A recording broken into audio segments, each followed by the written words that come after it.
So, Mark, I want to get into this portion of your book because it's fascinating. You outline 7 habits that we should apply to our lives. Can you go through those real quick as they apply to habit formation? Yeah, absolutely. So habit number 1, flip the script. If you want to change your life, you have to change your story. And I think it was John Quincy Adams who said, whoever tells the best story wins. And that starts with the stories that we tell ourselves. So habit formation, it starts with a mindset. You've got to flip the script. Habit number 2, kiss the wave. I'm pulling from a Charles Spurgeon quote. He said, I have learned to kiss the wave that throws me against the rock of ages.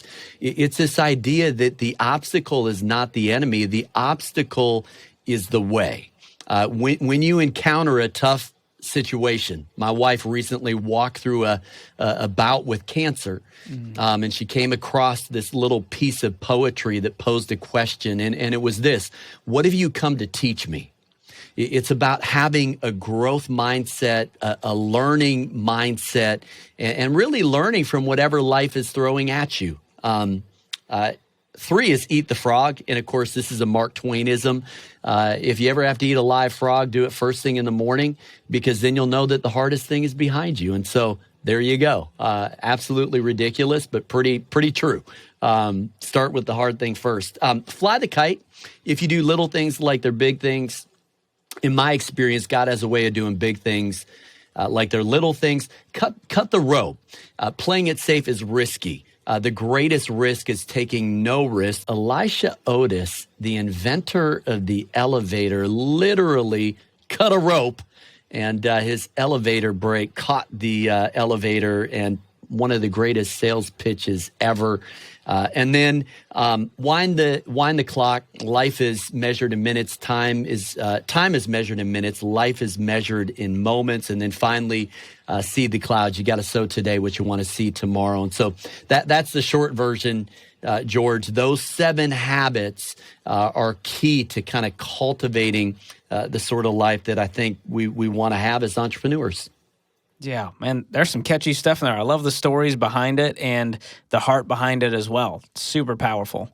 Well, Mark, I'm real excited about this book, and you've clearly mastered this. You've studied it. Clearly a very intellectual guy. I appreciate you putting the cookies on the bottom shelf for all of us listening today.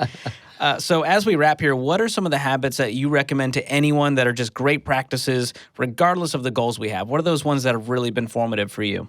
Yeah. Let me just throw one out. I think gratitude, it's one of our 4 family values: humility, gratitude, generosity, and courage. I can turn anybody who's a complainer into someone who's grateful if they're willing to simply keep a gratitude journal. You write down 3 gratitudes a day, and it will flip a switch. You know, we don't see the world as it is. We see the world as we are. And so we all know those people, George, who can find something to complain about no matter how good it is. And then there are people who can find something to be thankful for no matter how bad it is. And I think in the world that we live in this cultural moment, I think gratitude is a lost art. And so it's one of those habits that I think, joy isn't getting what you want, it's appreciating what you have. And so let's get a little bit better at counting our blessings. And so that would be one of those habits that I talk about in the book, and just share some practical examples of how you can cultivate that habit.